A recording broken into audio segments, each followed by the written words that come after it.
বাচ্চারা, উনি আমাদের স্কুলের অনেক পুরনো একজন টিচার। উনি ফুরফুরি নগরে একটা কাজে এসেছেন, তাই আমি ভাবলাম সবাই উনার সাথে একদিন কাটাবে, তাহলে তোমরা অনেক কিছু শিখতে পারবে।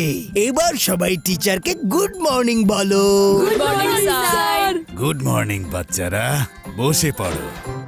আপনি এত বছর পর এখানে এসেছেন। স্কুলে আরো অনেক বাচ্চা আছে যারা আপনার ক্লাস অ্যাটেন্ড করতে চায়। আপনি পারমিশন দিলে ওদের ডাকতে পারি। হ্যাঁ হ্যাঁ, বাচ্চাদের জন্য তো জ্ঞানের দুয়ার সবসময় খোলা থাকা উচিত। চলে এসো বাচ্চারা।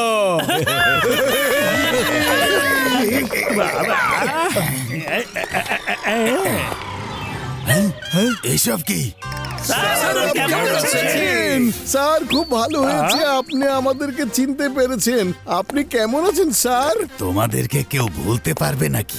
এখন পর্যন্ত সবকিছু ঠিক ছিল, এরপর কি হবে জানি না। স্যার, আমরা জানতে পেরেছি আপনি এখানে ক্লাস নেওয়ার জন্য এসেছেন, তাই আমরাও চলে এসেছি।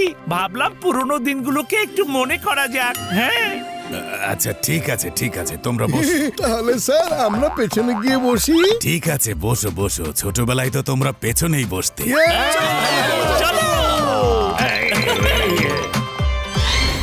বাচ্চারা, আমাকে ভালো একটা কবিতা এখন কে শোনাবে? আমি শোনাবো স্যার, আমি শোনাবো। আচ্ছা ঠিক আছে, তুমি শোনাও। বান্টি বাবলি গেল পাহাড়ে পানি আনতে ঝর্ণার ধারে, হঠাৎ করে পিছলে